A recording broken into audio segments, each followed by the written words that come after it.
अपना ख्याल रखना बेबी। राखी, दीप्ति की आई ड्रॉप टाइम से डाल देना और उसको टाइम पे सुला देना। मैं अभी आता हूँ। शिवम, तुमने कुछ कहा क्या?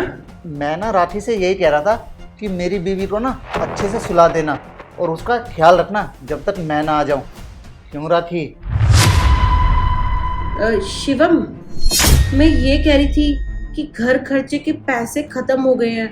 पैसे दे देते तो मैं राखी से ना सामान मंगवा लेती घर का। पैसे? वो तो अभी मेरे पास नहीं है। मैं एक काम करता हूँ, जब ऑफिस से आऊँगा ना तब दे दूंगा, ठीक है? अभी मैं ऑफिस के लिए लेट हो रहा हूँ तो चलता हूँ मैं।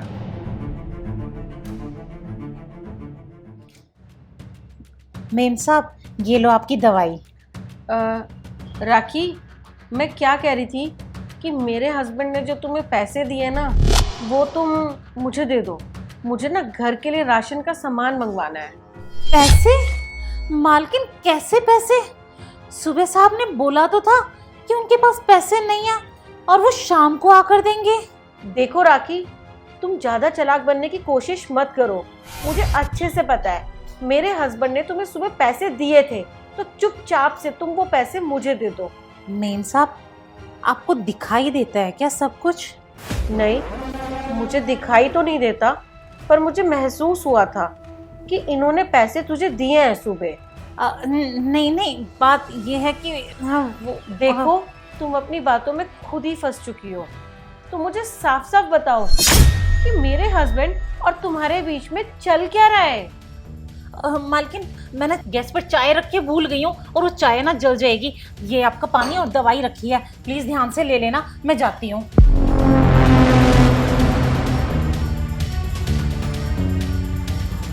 हेलो, तुम ना जल्दी से घर वापस आ जाओ।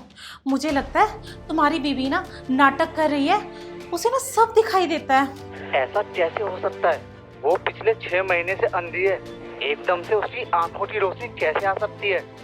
मुझे नहीं पता कि उसे दिखाई देता ही नहीं देता। मुझे बस इतना पता है कि उसे ना हम दोनों पर शक हो गया।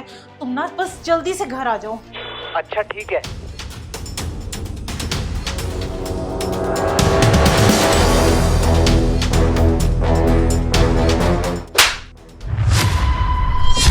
मैंने तुझे अपनी छोटी बहन जैसा समझा और तुम मेरी ही पीठ के पीछे ये खून खिला रही थी। तुझे शर्म नहीं आई ये सब करते हुए? मेम साहब, आपको सब कुछ दिखाई देता है? हाँ, मेरी आंखों की रोशनी चली गई थी 6 महीने पहले, पर अब मुझे सब दिखाई देता है। कॉन्ग्रेचुलेशन, आपकी आइज ना बहुत जल्दी से रिकवर हो रही हैं। 1 वीक के अंदर आप सब कुछ अच्छे से देखने लग जाओगे। आपके हस्बैंड को आने दो, उन्हें मैं ये खुशखबरी दूंगा। डॉक्टर साहब, मेरी आपसे रिक्वेस्ट है कि प्लीज इस बारे में ना मेरे हस्बैंड को कुछ मत बताना। और हाँ, जब भी आना होगा ना आपको दिखाने के लिए तो मैं अकेले ही आ जाऊंगी। पर क्यों? क्योंकि डॉक्टर साहब, मुझे डाउट है कि मेरे हस्बैंड ना मुझे धोखा दे रहे हैं। पिछले 1 महीने से जो तुम दोनों के बीच में सब कुछ हो रहा है ना, वो मुझे सब दिखाई दे रहा है। अरे वाह मालिक, आपने तो कमाल कर दिया। इतने समय से अपनी बीवी को गलत दवाइयां दे देकर उनकी आंखों की रोशनी खत्म कर दी। इससे तो हमारा ही फायदा हो गया। अब तो हमें पकड़े जाने का डर भी नहीं है और हमारा सच कभी सामने भी नहीं आएगा। देखा मैं कितना स्मार्ट हूँ। मुझे पता था वो दवाई काम कर जाएगी, हमारी आशिकी की यूं ही चलती रहेगी और हम कभी पकड़े भी नहीं जाएंगे।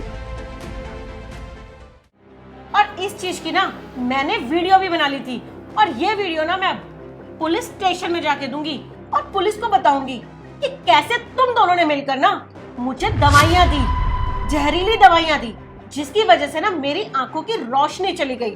और तुम दोनों को ना मैं सजा जरूर दिलवा के रहूंगी। नहीं नहीं मेम साहब, प्लीज आप ऐसा मत करिए।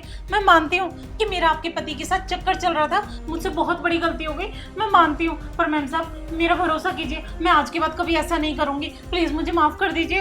प्लीज पुलिस स्टेशन मत जाइए। मुझे पता है मेरा एक फ्रेंड ना लॉयर है, उसके थ्रू ना मैं तुम दोनों की कंप्लेंट तो ऑलरेडी कर चुकी हूँ। सजा तो तुम दोनों को मिलकर रहेगी। नहीं नहीं मेम साहब, मैं आपके पैर पड़ती हूँ, प्लीज मुझे माफ कर दीजिए। ऐसा मत करिए प्लीज मेम साहब।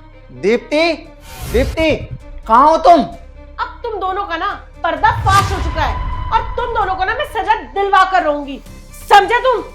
मालकिन, मालकिन। दीप्ति, दीप्ति, दीप्ति,